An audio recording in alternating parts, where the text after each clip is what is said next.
Cheyenne, I think it's a good time to get started. Yeah, happy to. Great. All right. Well, welcome everybody. We're so excited to have you all here. So this is Present Yourself, Choose Your Wrapping for the Gift That You Are, with our wonderful presenter, Tia Pappas. Before we get started with our event here, I just want to welcome everybody and go through a couple of housekeeping things. So we would really encourage everybody to turn your video on. This will be a very interactive session, and it's helpful if we can all see each other, if we can have the gallery up and be seeing the people that we're taking this workshop together with. You can also unmute yourself if you're in a quiet enough area that you're able to do so. And please just feel free to ask and answer questions throughout the session. If something comes up and you have a question, just, yeah, feel free. You can also engage using the chat. The chat will be monitored, and if you would rather ask a question through there, that works as well. And then finally, be prepared to be called on during the session. So we would love volunteers. And if there aren't any volunteers, there may be some voluntelling, as Tia called it yesterday. So yeah, it would be very helpful to just, be willing to volunteer. And I think that's how you'll get the most out of this workshop anyway, is if you're willing to engage. So before we get started, I'm going to introduce our presenter today. So Tia Pappas is a Utah native, where she attended Westminster College and played for the women's basketball team during her time as a Griffin. Today, Tia is based in Chicago, where she is a member of the Kellogg Sales Institute at Northwestern's Kellogg School of Management, helping organizations connect with thought leaders and experts in entrepreneurship, innovation, and growth. Tia is a co-founder of Habits at Work, where she and her team help their customers build cultures of high performance by mastering conversation skills and embedding 12 high-impact habits. Thanks so much for being here, Tia. Growing up as a young girl in rural Utah, I lived around and loved our farm animals. And when I was 8 years old, I rescued and adopted 2 little baby kittens without telling my dad for 6 months. And defending those little babies from possible eviction left me inspired to become a vet. But a high school internship at a local vet's office left me feeling really sad for those animals, and certain that this was not, after all, the career for me. Perhaps a focus on the science behind taking care of animals was a better fit. Thus, at Westminster, I studied biology and genetics. But the lab and the field work, tending to brine shrimp in the Great Salt Lake, also left me sad. But this time for me. And I had seen the error of my ways. I was to pursue a career helping people. So I headed off to the hospital for my first job. But while I loved being a very, very small part of everything that goes into taking care of patients, I again noticed myself becoming sad. Except this time for the people that work in healthcare. So overwhelmed are they every day. And if we didn't see it before COVID, we certainly see now that it takes a very special person to do this job. Frankly, I don't have the stomach for it. So in a triumph of courage over wisdom, I quit my job, sold my car, and booked a one-way ticket to Chicago, certain of only one thing. I am a happy people person with a strong life purpose to serve others. As soon as I hit the ground in Chicago, I searched for and I found a group of people researching how to help others become better human beings. What could possibly bring me more happiness? Together, we founded Habits at Work, where today I have the privilege of helping leaders, sales, and customer success teams become magnetic, highly effective people who are able to build deep and lasting relationships with their coworkers and their customers. And perhaps most heartwarming for me is that decision to move to Chicago has serendipitously brought me back to my alma mater, where I have the honor of spending the next 80 minutes with each of you. So let's get started. the purpose of today's session is to explore the habit of presenting yourself. And specifically, we'll share some tips for introducing yourself and making small talk. We'll cover the common traps and expert moves of practicing this habit. And all of you will have the opportunity to construct and practice what we call a personal origin story. And what we hope you'll gain from today is a polished and practiced origin story that shows your humility, your credibility, and your passion for what you do, and the knowledge, skills, and tools to help you choose the wrapping for the gift that you are to the world. And in order to deliver on that benefit, I would like to introduce you to Andrew Sykes. Andrew is a friend, he's a mentor, and a co-founder and CEO of Habits at Work. He is a lecturer at the Kellogg School of Management in entrepreneurship and innovation. He's a professional speaker, an author, and one of the very best storytellers that I have had the pleasure of working with and witnessing in action. Tia, thank you for inviting me to today's session. It's an honor and a privilege to spend time with the Westminster alum group. I read a little bit about the background and the rich history of this wonderful institution that you have. I'm not an alum myself, but I'm privileged to be invited to be a part of this. And as Tia said, we had a lot of fun. Say again?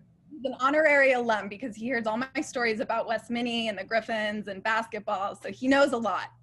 I do indeed. I've heard many of those stories, some of which we may share tonight. What I'm most excited about is that we get to spend some time together exploring this idea of what it means to present yourself and how we might do that, some of the common traps and expert moves, and we'll really get to know each other a little bit. We'll be using the breakout groups part or functionality of Zoom, and you'll get to meet people that perhaps you haven't met before. You'll get to know them in a way that maybe you haven't known people before, and all of that will be possible in the next 80 minutes, as Tia says. Now, one thing, Tia, that you may or may not have shared with your colleagues at Westminster is that we are absolutely committed to personal growth and development at Habits at Work. Yes. And one of the things that allows us to improve our performance, and we encourage you to do the same thing, is to always ask for, listen carefully to, and put into practice feedback from people like you who have a view on what our first impression was and how we performed and how we served you today. So as we're closing our session later this evening, one thing that Tia and I will ask of you is to give us a little bit of feedback on how we did to serve you, how we showed up, how we ran the session, how the exercises were constructed, and we'll do that in a very particular way. We'll ask you two questions. Question number one will be, could you share with us one thing you think that worked well today or this evening? And then one thing you think we could do differently for the performance we have or the session we're running tomorrow or the next day or next week. And that kind of feedback for us is an absolute gift. And if you're willing to do that, can I have you go into the chat and give us a yes, or find at the bottom of Zoom, you'll see a little thing that says reactions. If you click that, there's a thumbs up. You can try out that functionality. Thanks, Nate. Thank you, Sis. Thanks, Cheyenne, Jonathan. So we can see now you all know how this operates on Zoom. Obviously, we all have become professionals at Zoom. And one of the things that interests us is, how do you create a great first impression, not only in life when you get to meet people face to face, but how do you do so over Zoom or Google Meets or any of these other platforms? Especially understanding that as human beings, we are quick to judge each other. And we all do it in a matter of microseconds or at least some seconds. We've made an assessment of the people we meet. We've decided whether we like them or not. We may be open to refining our opinion, but it is the natural human tendency to judge. And as a result, you have a choice. You have an opportunity, which is to choose the box into which people will put you when you make your first impression. And so we're going to discuss how might you create a wrapping for the person that you are, for your identity, that occurs as others, for others, as the absolute gift that you are to them. So Tia, how might we make an extraordinary first impression? Yes. So please, everyone, open your chat and answer this question. When you're meeting someone for the very first time, what is the first interaction you have or the first thing you say?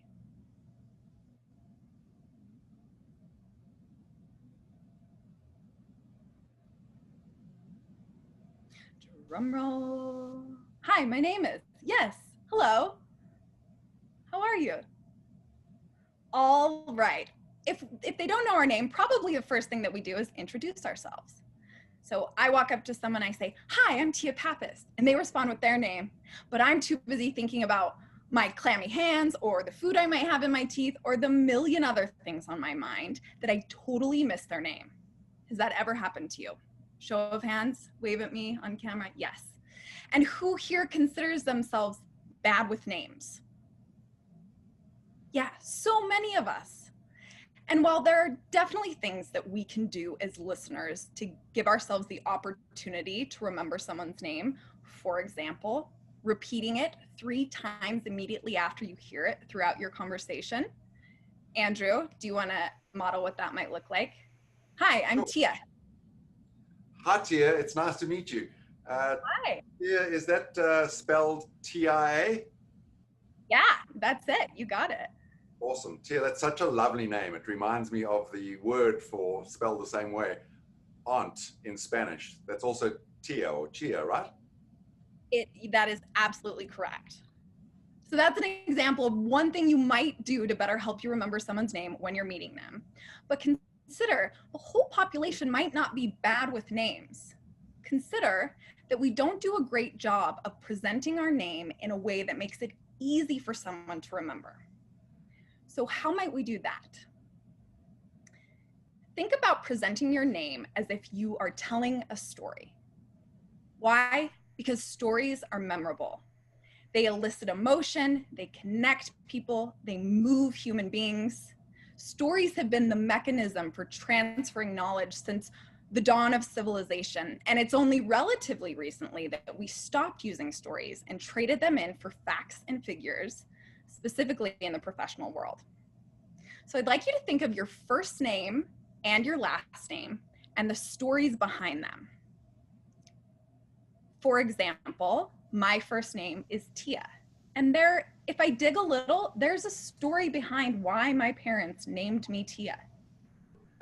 One of the things, Tia, you can do, and we'll do that in a moment in the breakout group, is to ask each other about the stories behind our names. And you'll be amazed at what you learn. Now, some people, you know, your name may be a story that's lost in time. But when Tia and I did this, when we first met, I asked her about her name, and she said that her dad had loved the name Tia since he was a little boy. Yep. And he, as you may know, Tia is Greek. And her dad is like, by a show of hands, who has ever seen My Big Fat Greek Wedding? That movie? Classic. You know that movie. Tia's dad, when you meet him, is a very Greek man. And he likes to quote how words have originated. I love doing impersonations, so this is my version of Tia's dad. He says, Tia, from the Greek word meaning Thea, which means goddess, we get Tia. And that's in fact how Tia got her name, from that Greek word meaning goddess, which you may or may not think is appropriate. That's my favorite part of the story. It is, yeah. And you may or may not know that Tia's last name is almost unpronounceable. Tia, it's? Panayiotou.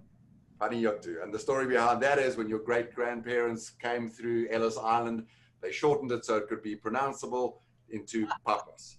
And there you have 2 really interesting stories behind a first name and a last name. And there's a richness to those stories. So as I say, you may or may not know those stories. And you may want to go and ask your parents, if they're still around, why they named you what you named. Or maybe you want to go onto genie.com or Ancestry and try and dig a little bit for the story behind your name. So as our first exercise, we're going to put you into some breakout groups. There'll be just 2 of you in there. And the only thing you have to do is share with someone a story behind your first or your last or both of those names, And if you don't know it, that's okay. Just entertain yourself by asking the other person and seeing what kind of stories come out. Now, here's the thing. We really want you to pay attention to how you feel about the other person as you learn their story. And when we bring you back from the breakout groups, we'll debrief and see what happened and what you learned. Now, if you've never been on Zoom and you haven't used breakout groups before, in a moment, I'm going to send you an invitation. Your only job is to accept that. You'll be put into a breakout group with at least one other person. If you find yourself on your own, we'll move you into another group. And again, here's the exercise. As Tia and I just did, share the story behind your name, your first name and your last name, and then do that so that each person gets a turn. We may pop in and just see how you're doing. Please ignore us. And then we'll close the chat rooms, the breakout rooms in about 4 or 5 minutes. Any questions in the chat before we do that? Or any questions, you can wave your hand. And Jonathan, as you said in your chat, of course, the first thing to do is to say hello and smile and then do this exercise. So please accept the invitation. It's coming at you right now. Perfect. So I hope that was a fun opportunity to get to know someone else. So while we're not saying that every time you meet someone new, you go and you share this backstory of your name, though interesting and a fun conversation to have at the right time, but what we're saying is to hold the mindset of delivering your story as if it's a name. Bring some passion and pauses and tonality, and deliver your name in a way that makes the other person want to know the story behind it. And I know that's a little conceptual, so a more tangible way to think about this is to channel your inner James Bond.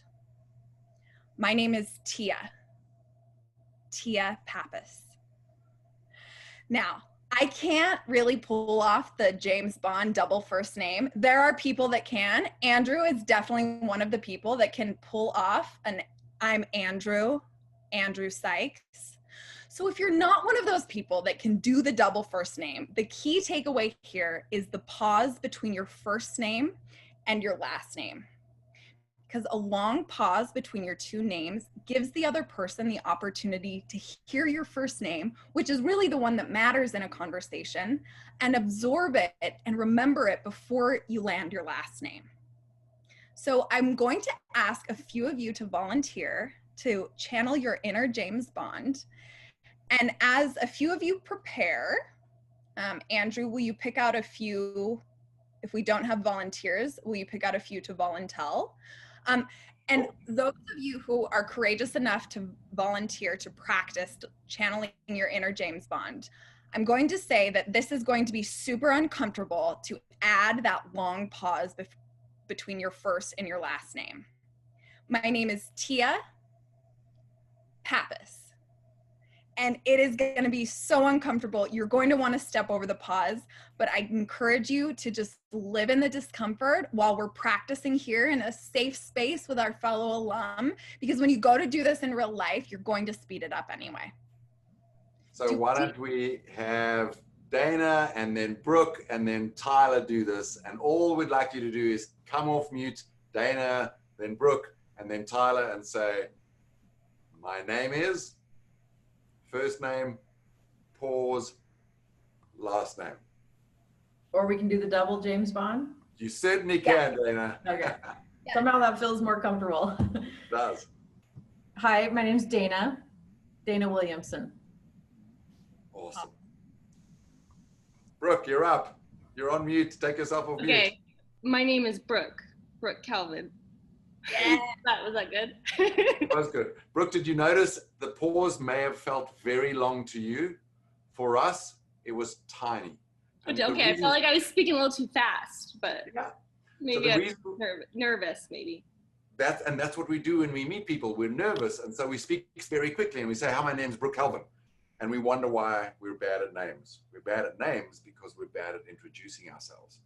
So why we're urging you to put a 3-second pause in there, Brooke, is because we know in real life, you're probably going to cut it down to 1 second, and it'll feel more normal, but it'll be enough for people to hear it. So Tyler, exaggerate the hell out of that pause for us. Hi, my name is Tyler Jones. So good. Awesome. Or you could go with the whole like Jones, Tyler Jones thing, but whatever. I think you could put off that James Bond version. Thank you for doing that, Dana and Brooke and Tyler. Thank you, guys. Okay, so we've all introduced ourselves. Now, please go into the chat. After you introduce yourself, when you're meeting a new person, what typically happens next? What's the next thing? What's the next conversation you might have, or the next thing you might say? How's it going? Yeah, that's a good one. So you might do a little small talk. Yeah, small talk. I hate it too, Dana. Yeah. We have a Professionally, I go by Victoria Garrow, but informally, I go by Vicky. So when I introduce myself professionally, I usually say, well, my name is Victoria Garrow, but you can call me Vicky. Is that confusing to people, or, I mean, would that be confusing? I don't think it's confusing. You hope in a professional sense you want them to call you Vicky. Right, as a camaraderie, but all of my emails, professional documents, anything they're going to get from me is going to be from Victoria Garrow. That is a sign of camaraderie or putting them at ease, a little bit more friendly. I go by Vicky, where I feel Victoria is a little bit more stern. So just in the basis of this practice, as we're introducing ourselves, I wanted to clarify, is that a confusing way to introduce myself? Victoria, I have a suggestion for you, which is, I love the way you introduce yourself, saying, my name is Victoria, and I go by Vicky. And maybe to signal the kind of relationship you want, you could say, my name is Victoria, my friends call me Vicky, and I invite you to use the same, or to do the same. Yeah. And that's letting people know, like, what I'm seeking here is a professional but friendly relationship. Oh, great. Thank you. Yeah, and Vicky, why it's an expert move is you repeating your name once or twice, you're giving people a wonderful opportunity to remember your name. Yeah. And for those of you who have a name that people have a hard time hearing or pronouncing, I encourage you to come up with some kind of anecdote or visual representation to help them better remember it. And here's an example. One of my colleagues, her last name is Heipel, and it's not at all spelled as it sounds. And after a few weeks of working with her, I said to her, every time I read your name, I cannot remember your last name. And she said, here's what helps. My name is Sarah Heipel. You can remember that, my last name, as Hi-Pull. And I've never forgotten it since she did that. So think of different ways that you can help the other person remember your name to make it easier for them. And you may find that they reciprocate in turn and tell you a little bit more about their name. And what we both gain as a gift from that interaction is a new friend whose name we remember, and a change in our own identity, that we are the kind of people who actually can remember names. Yep. Okay, so we've introduced ourselves. We've all agreed that perhaps the next thing you might say when you met someone new is you might have some small talk, like, how's the weather? And 9 out of 10 times, there is a single question that kicks off small talk. And that question is, how are you? And we love how are you. We use it all the time, not just specifically with people that we've just met. We use it with our partners, our customers, with the stranger in the elevator, with Joe in accounting that I walk past every single day. And I say, Joe, how are you? And then Joe says, I'm well, Tia, thanks. How are you? And I say, I'm great, thanks.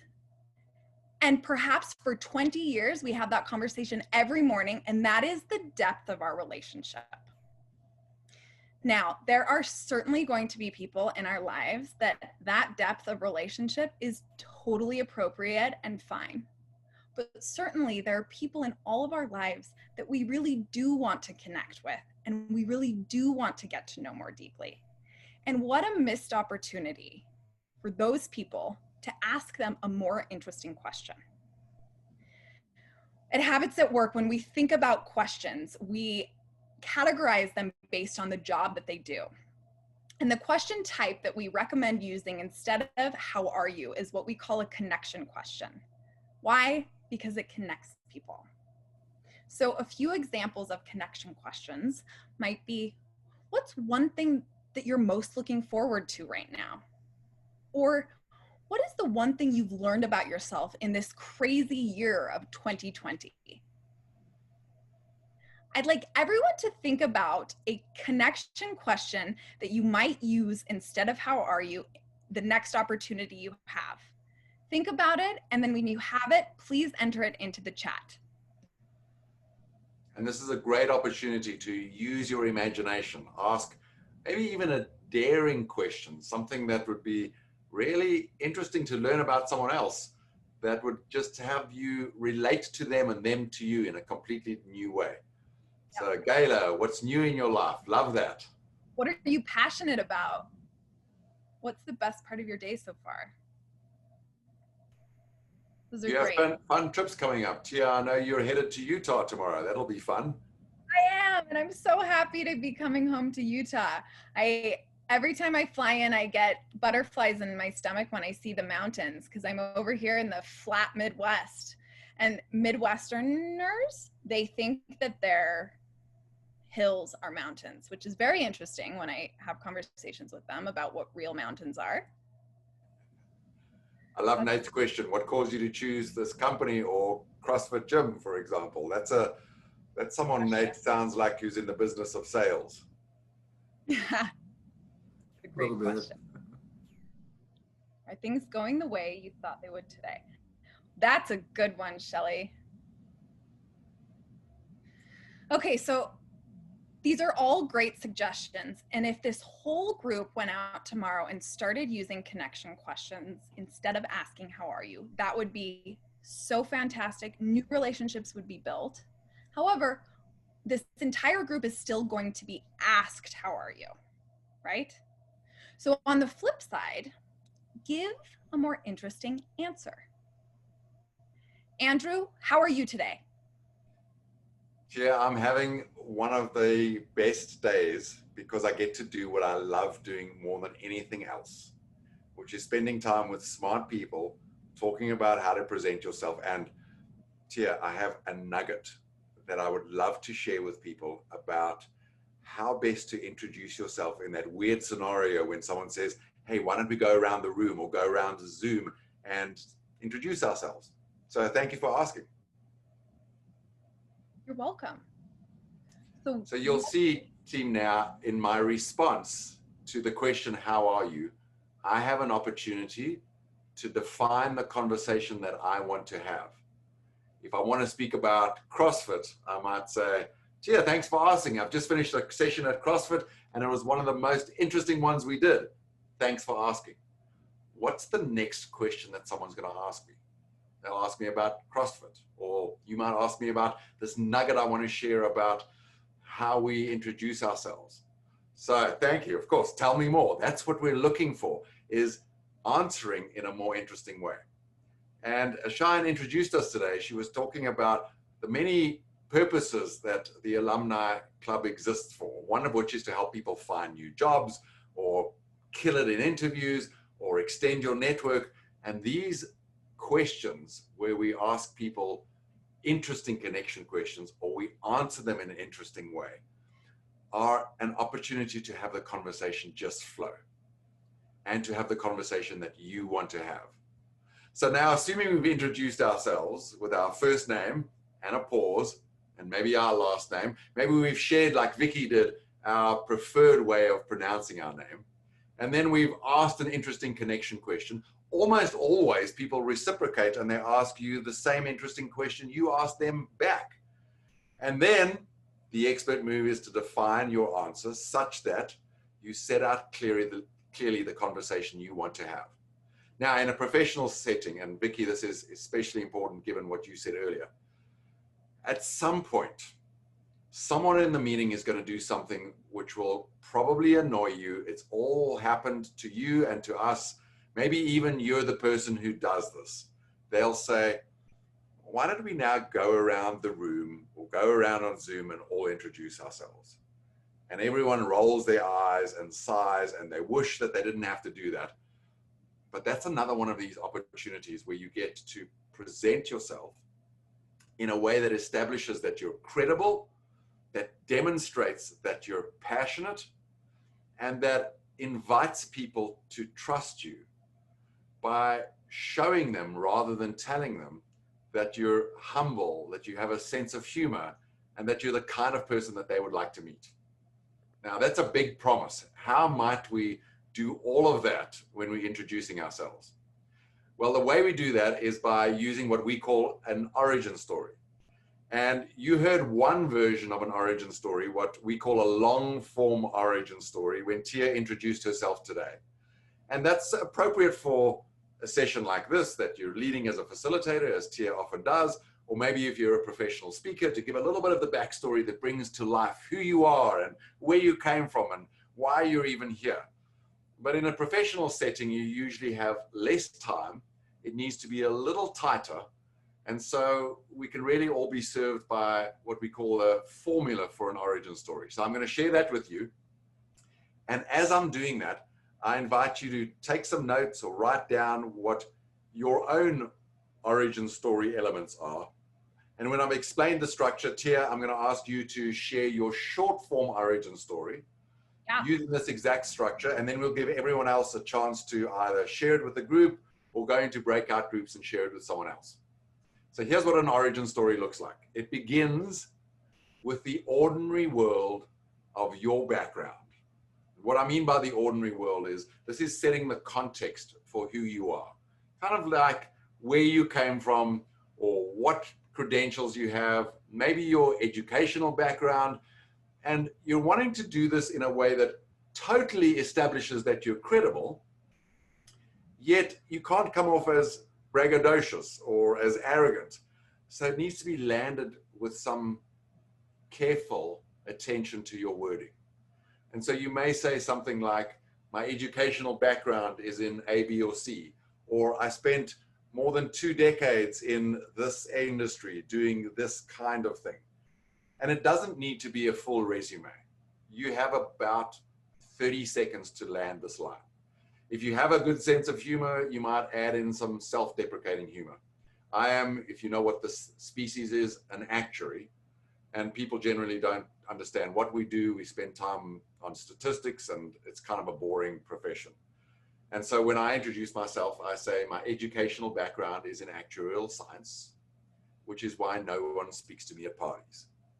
So you can do some form of that where you've made it very clear that you're credible, but also in a humble way. Now, none of that establishes that you're a passionate person. Passion is demonstrated by agency.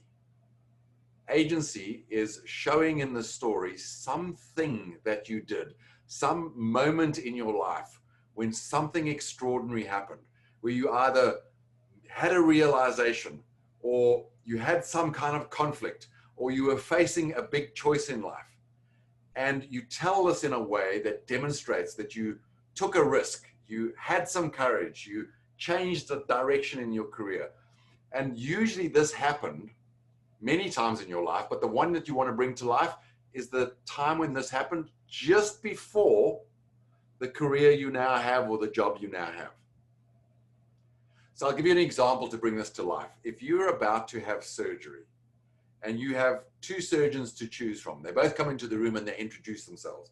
The first one says, "Hi, my name is Marvin. I'm going to be your surgeon today." And you say, "That's great, Marvin. Why did you choose to become a surgeon?" And he says, "Well, I was studying anthropology and I was kind of bored. And so one of my friends said, well, why don't you try medicine?" And so I thought it might be fun. And so I enrolled, and here I am 15 years later. And boy, am I anxious and excited to do your surgery today. Here's the alternative. Mary comes in next and says, "I will be your surgeon today." And you say, "Mary, tell me about why you became a surgeon." And she says, "When I was 10 years old, I lost my dad to something that was entirely preventable. And in that moment, I decided I would dedicate my life to making sure no other little girl would lose her parent in the same way. And I'm looking forward to doing your surgery today. Ask yourself who you would rather have operate on you. It's that person that has a big reason for doing what they're doing. So you may say, well, Andrew and Tia, I'm not sure I have that big moment in my life. And we would challenge you to look at it and see if you can find that moment where you had this realization. And so you share what you realized or what you decided as the segue into part 3. And in part 3, what you do is explain what you do today. And this is literally no more than 3 sentences to cover these 3 parts. So when the new world emerges, we're telling the story of how you, as the hero of your origin story, now have the privilege or the honor or the opportunity to do what you do. And instead of listing your name, rank, and job title, here you want to say something like, and the honor that I now have is to serve people by doing X, or the privilege I now have in my career is to do research that saves lives, or to sell CrossFit that helps people be fit, or whatever it is that you do in your life. And you are here oozing humility, gratitude, and the kind of warmth and excitement that is a match for how lucky you are and how grateful you are for the job that you have. Now, I will tell you, if you don't feel that way, ask yourself, will people want to hire me, work with me, buy from me, cooperate with me? Probably not. Because we all in fact, we love and fall in love with people who are humble, credible, and passionate. So this is your opportunity now to craft your own origin story, your own response to the question, Tyler, Dana, would you introduce yourselves? And you've got a minute and a half to nail it. So what I'd like you to do now is all take 2 minutes. We're going to go silent for a moment and give you the opportunity to write down your own origin story. If you can, keep it to just 3 sentences. What you were doing or your educational background, that moment when you decided to shift career, jobs, city, or anything else, and then what you now get to do. And to give you a sense of what that feels like, you all heard Tia's long form origin story. Tia, I'd love you to just share now your short form version of the same thing so people can experience what that's like just as they go into the exercise of preparing their own version. Sure. My educational background is in biology and genetics, and my first job was in a hospital serving patients. However, while my life purpose is to serve people, my natural state of being happy and bubbly was really hard to maintain in that environment.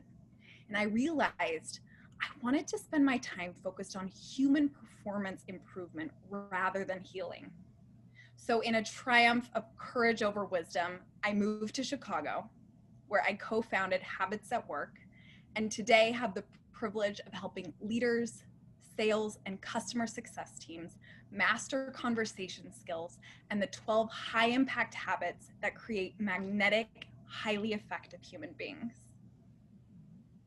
Thank you, Tia. And I'm sure you'll all agree that's a little bit more exciting than saying, hi, my name is Tia Pappas. I lead sales at Habits at Work, and boy, am I excited to sell you something. So we'll go on mute for a moment, give you a minute or 2 to prepare your own origin story. And then when we come back, if you're brave enough, we'll call on perhaps one of you to share your origin story. And if you'd like, get a little bit of coaching on how we might polish that. So please do that now.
Do you guys want the slide up? Is it helpful to have those bullet points up while you're constructing this?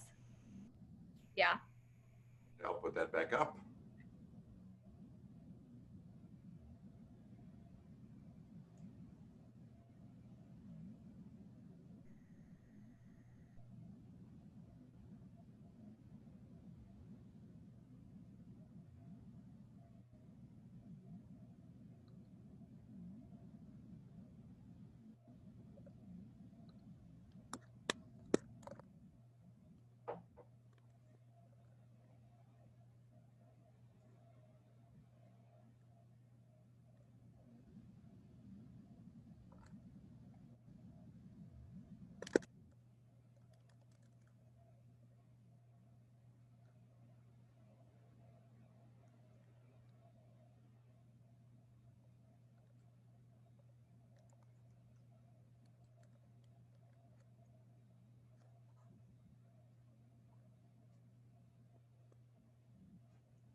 Okay, I've stopped sharing for a moment. You may still be polishing yours.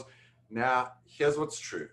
You heard Tia introduce herself with a long form. She just gave you a version of the short form that you've been at work on.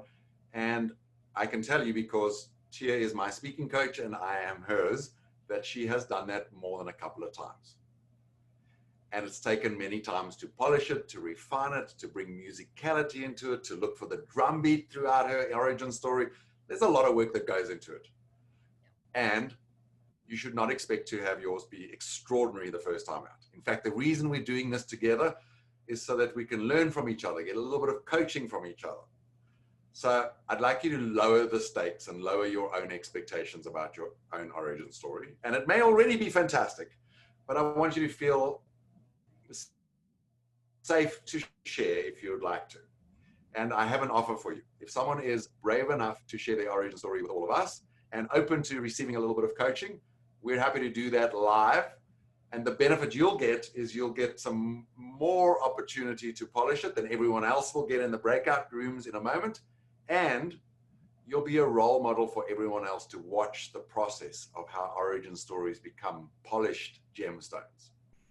So, who would like to volunteer? I have someone on deck, if that's all right. You do? I do. Miss Shelley Gerard, would you please volunteer?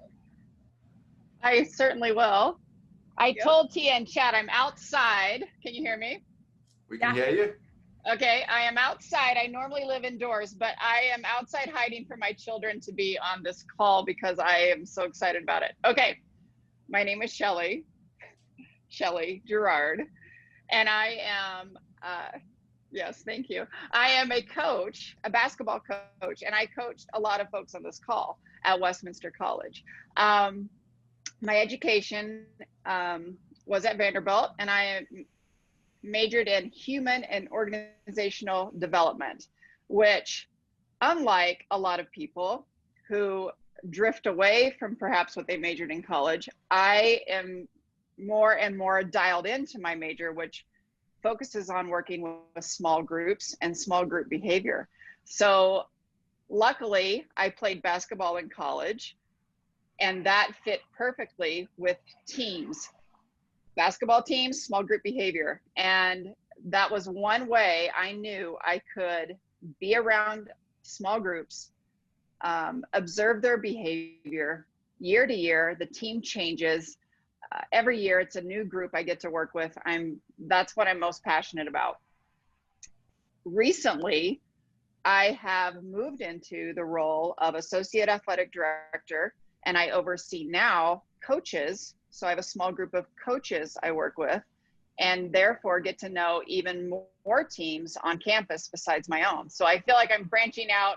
I've been working with the basketball team for 28 years. I've been a coach, and now I have transitioned to this role. I'm very excited about to now mentor coaches and get to know their teams and assist them in their small group behavior studies themselves.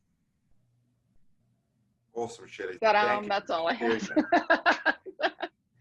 Awesome. Yeah. Okay. 2 things for everyone to notice. Number 1 is, Shelley, you're clearly an extraordinary human being. And notice how Shelley ended her story. She ended it the way all of us ended, by diminishing our greatness. She said, that's all I've got. That's all you've got? 3 decades of being an extraordinary coach, touching the lives of thousands of people and making such a difference? That's all you've got? You're on mute, Shelley. So here's the thing, guys. It is almost impossible to see our own greatness. We've become so used to saying, oh, not me, I'm not that good, or that's all I've got. And my challenge to each of you is going to be to allow yourself to own your greatness. And what I mean by that is to be ready to share your origin story as if you're talking about someone else who you love and admire and respect, in the same way that the people who are in your life love and admire and respect you. Shelley, it's always a very precious thing to hear someone's origin story, and I treat it with a lot of respect. So I'm going to ask your permission for something now. May I? Yes. May I play back to you? I took some notes while we were listening to this. What I heard as your origin story? Yeah, I would love that. Okay. My name is Shelley Jared. I have an educational background from Vanderbilt in human and organizational development, and have now spent 3 decades coaching basketball and other coaches in small team performance. And today I have the privilege of supporting, growing, and seeing flourish the careers of all the people I coach and all the coaches I lead. Could there be a more fulfilling life? There cannot. How does that sound? Amazing. Notice that all I used as my material was exactly what you told us. But I was being as appreciative of who you are as a human being as all the people who know you on this call are and ought to be. And so, team, I want you to just reflect for a moment on the greatness you have inside you, the greatness you see in other people. And we're now going to do an exercise where you get into small groups and you coach each other a little bit. Shelley, you're a master coach, so you may know what we're about to do. And we're not going to ask you to play back someone else's origin story, because that's usually what takes, 4 or 5 times before you're ready to do that. Instead, we're going to ask you each to give people just one nugget about something that you love about their origin story that they should keep or enhance, and maybe one little thing that you think they could do differently that will make the story come alive a little bit, or maybe allow them to own their greatness. And we're going to use a formula for feedback that Tia will take you through in a moment, and she'll explain why we do it this way. And then when you're familiar with that, we'll put you into the breakout groups. How does that sound? If you're on board, give me a thumbs up or a yes in the chat. Okay, wonderful. So Tia, I'd love you to explain to everyone how we do feedback. Yep. So now everyone has these 3 things ready. They have what they've been doing in their lives. They have something extraordinary that happened or a choice they made, like Shelley just shared, and they have the privilege of what they now do. And Tia, share with us how we give feedback. Yes, certainly. This is what we call 2x2 feedback formula. And if Andrew is my coach and I am the performer, so I just delivered my origin story, my coach Andrew would say to me, Tia, what's one thing you think you did well? And I'll reflect back on all the things that I thought I did well, choose the most powerful, and I'll share that. Then my coach Andrew will respond with a neutral yes. He won't agree, he won't disagree, he'll simply just acknowledge my reflection. And then as my coach, Andrew will look back at his notes and choose his most powerful did well. And he'll say, Tia, here's one thing that I think you did well. And I will say thank you, because feedback is a gift. By starting with what I did well, we achieved 3 things. Number 1, we focus on what had me stand out. If you want to be good, work on your weaknesses. But if you want to be great, focus on your strengths. Number 2, it builds my confidence. And as a result, I'm primed and open to hear the constructive feedback that comes next. So then we move to the other side, and my coach, Andrew, will say to me, Tia, what's one thing you think you can do differently next time? Now, focus on the language I use here, because it is not, he's not asking me what's one thing that I can do better. It's a do differently next time. So it's a future focused question. And I, as the performer, will think back on all the things that I think I could do differently next time, choose the most impactful, and share that. And my coach, Andrew, will respond with a neutral yes. And then he will look back at his notes, he'll choose his most impactful do differently, and he'll share that with me. And I will say thank you, because feedback is a gift. By ending with what I can do differently next time, we build my competence. And the last thing I'll remember is the constructive feedback that I can put into practice when I'm delivering my origin story the very next time. Without confidence, we're too afraid to start, or we give up too quickly when we fail. And without competence, we're destined to fail from the beginning and lose motivation over time. And mastery in any skill, including delivering your personal origin story, is the sum of confidence and competence. So this formula will ask you to use. And Andrew, I think it would be helpful if we modeled it quickly, if you're on board with that. Sure. I was going to suggest exactly the same thing, so people can see it in action, because it sometimes lands as a little complicated. But if you just remember, it's 2 by 2. There's 2 did wells, 2 do differentlies, and the order is the only thing that matters. You let the performer reflect for themselves first, and then the coach shares their did well, and vice versa for the do differently. So Tia, let's model it so that it works. Would you like to do feedback? Yes, please. And what are we doing? Why don't we do feedback on your long form introduction story that you did right at the beginning of today? Okay. Okay. So Tia, what's one thing you think you did well?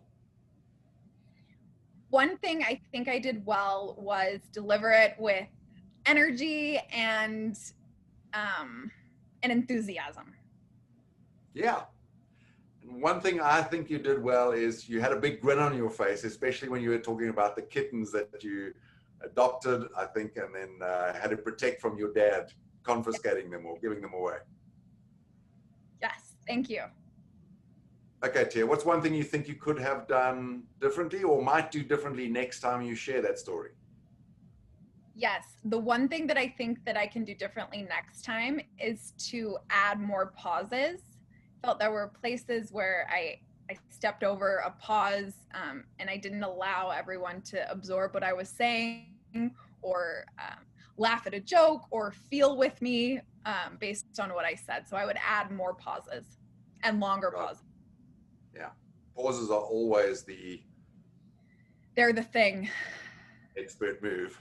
They are. They encourage people to lean in. So if you're ever telling business stories or you're wanting people to pay attention, our default, and I know this as a dad, is to yell more, but the expert move is to be silent, to pause, and people will lean in.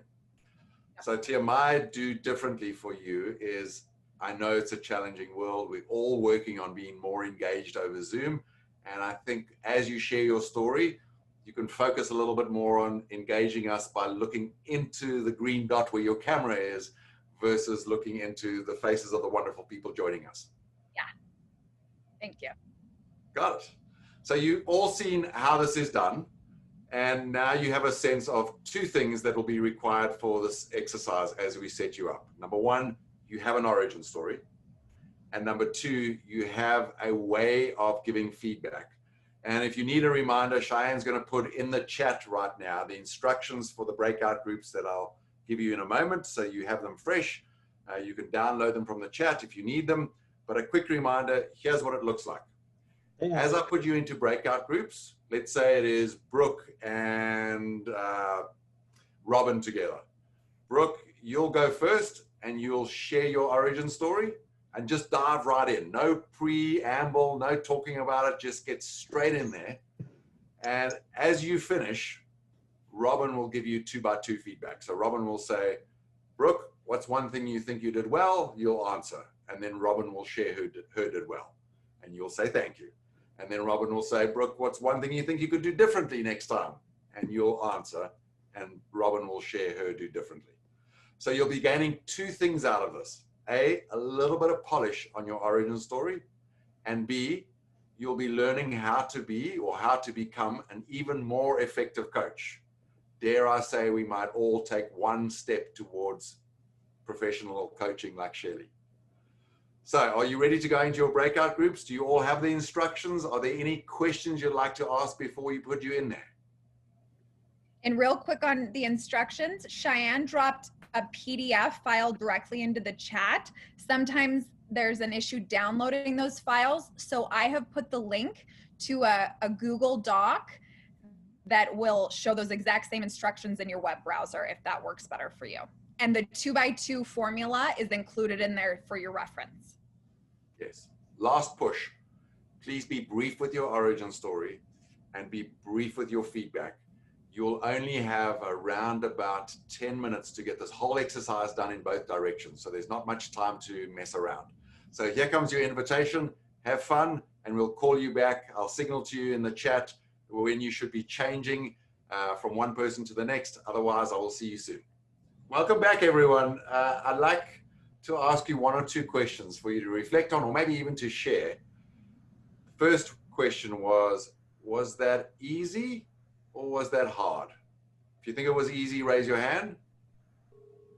If you think it was kind of challenging, raise your hand. Yeah, it's not an easy exercise. Certainly not easy to remember the whole feedback formula, and you might find that in the first few versions of retelling your origin story, it actually gets worse. Oh yeah. Certainly. And my challenge to you is to just live through that chasm of dropped performance. That's what often happens as you start to learn a new skill. Your performance drops because your mind is so focused on what you're doing. And then as it starts to build muscle memory and the brain with its plasticity rewires, your performance will improve very, very quickly. So if you're serious about solving this problem, my challenge to you is to practice your origin story 10 times with someone in your life who will give you feedback in the next week or two. Here's the problem. In your life, you are likely to meet somewhere around 10,000 human beings. From school to university, at Westminster, to your career and everywhere else. And so many of those times you have an opportunity to say, hi, my name is. You have an opportunity to ask them a question, something more interesting than how are you? You have an opportunity to answer their how are you in a more interesting way so that you define the conversation that you want to have. And most importantly, you get the chance to tell someone who you are, where you come from, and what you do in a way that might have them remember you 30 years from today. And that's what we went to work on today. The 3 expert moves of presenting yourself as a gift, saying your name so that people remember it, asking interesting connection questions, and sharing your short form origin story. So I hope you got value from that. And Tia and I had a lot of fun doing this with you. We got to, while you were in your breakout rooms, reflect on what we learned from you, what we saw you doing. Shelley, we loved hearing your origin story. Thank you. And for those of you who participated in the chat or elsewhere, thank you for being engaged. Yeah. Now, we did say at the beginning of all of this that we were going to ask you for a little bit of feedback on how we did for you tonight. So Tia, would you do that for us? Hey, Yes. Andrew, Yes, Well, But before we do that, I have a quick question. So, of course, Jonathan. don't mind me interrupting. So Not on at the all. slide, presentation, when Tia was presenting the 2x2 feedback, she said something between she talked about the first part, like, and she just gave this quote, and I would love to hear it again. I don't know what she said, and I was taking notes on other things. I couldn't write down the quote that she gave, but it was great. Yes. It's all about learning. She said this: if you want to be good, Yeah. work on your weaknesses. If you want to be great, work on your strengths. Here's why it's such a powerful quote. Mostly, and you will have noticed this in your breakout groups when you were giving each other feedback. This, when we asked Brooke, hey, what's one thing you did well? Brooke would have said, I don't know that I did anything well, maybe. Or Tyler might have said, I don't know, I guess I kind of told my story. And we really are down on ourselves about the stuff we do well. And therefore, we want to go and fix the things that we're worried about or that embarrass us or that we're weak in. And the message of that quote, Jonathan, and thanks for raising it, is if you think of all the people who are extraordinary in life, in any domain, they're not extraordinary across the board. They're an extraordinary coach like Shelley. They're an extraordinary professional speaker like Tia, because they do one or two or maybe three things better than anyone you've ever met. How do they do that? By work on their strengths. Was that the quote you were after, Jonathan? I believe it was. Awesome. There's another one we like to share, which is around the idea of practice. Yeah. And it goes something like this: that mere experience is the enemy of greatness, but intentional practice with feedback from a coach is the genesis of genius. Tia, how about you get us some feedback? yes, I certainly will. So if you remember at the beginning of tonight's session, Andrew asked if all of you would be willing to give us some feedback on what we did well to serve you today and what we can do differently next time if we do have the opportunity to come back and partner with the Westminster Alumni Club. So I'm going to ask a few people to share this with me, to come off of mute and answer those two questions. And then after that, I'm going to ask the whole group to respond to those questions in the chat. So Dom, would you be willing to share one thing you think we did well to serve you today during tonight's session? Yes. One thing I think you guys did well to serve us was you guys were very organized and very passionate about what you did. Both those things kind of help drive conversation and drive participation. And like being able to see you guys like passionate about this and was able to help a lot of us stay engaged and interested in kind of helping develop those conversation skills. Awesome. Yeah. Thank you, Dom. That's great feedback. Thank you for that. Okay, so the more difficult question, which is what's one thing that we can do differently next time to serve you better? Stephanie, would you be willing to share one do differently for next time? While Stephanie's thinking for everyone else, notice this is a much harder question. Much harder. And we're worried about, like, might we offend someone? Might I say the wrong thing? And Stephanie, I invite you to be as direct as you choose to be, because we consider all feedback to be a gift. So, Stephanie, what do you have? I'm still thinking. Okay. While you think, Stephanie, does anyone have a do differently that's top of mind? Nate? I've got just a quick one. I noticed that you said that in the second set of breakout sessions that you stayed back and talked with each other. I would suggest maybe going into the different rooms and giving feedback, because that expert level feedback I think would be very beneficial to us. I would have loved to have one of you guys pop into our breakout session rather than staying and talking. Yeah. That is great feedback, Nate. One thing we know about Zoom is only one of us can pop in. So you're right. At least I should have popped in, or Tia should have popped in. Yeah. Thank you for that, Nate. that. Stephanie, Not that I don't love you both. Just that was just a thought. So. No. I do have a quick question. Andrew, are you standing? I am. Okay, that's interesting. And it does project better when you're standing. I think that's interesting for calls rather than being slumped over like I do. And it certainly it opens up your torso such that your voice projects more strongly. I mean, your legs may ache at the end of the day if you do this for a living, but I think it's a gift to other people to hold a posture that allows for voice projection. Tia, standing. Yeah, it's excellent. I can tell both of you do a very good job of that. So sorry. Thank you. Oh, thank you. Okay. Okay, Stephanie's ready. Sorry, it takes me a while.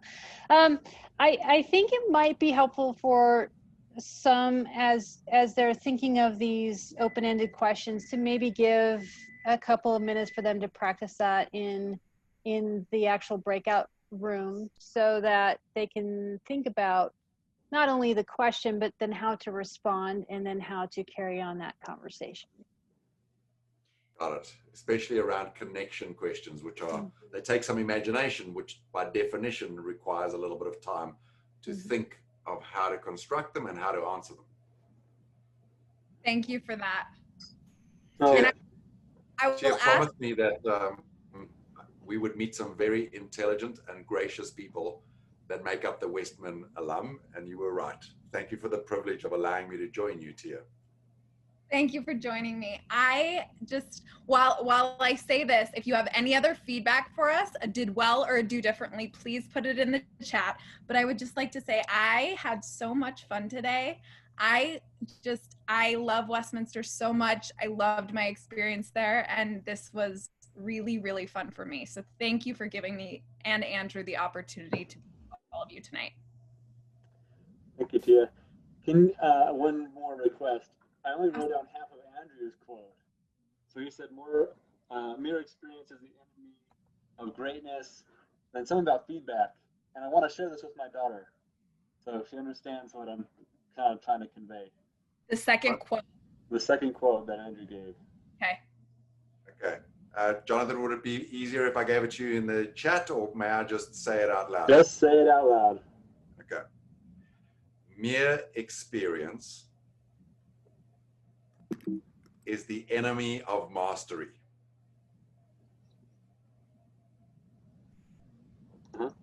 Deliberate practice with feedback from a coach is the genesis of genius.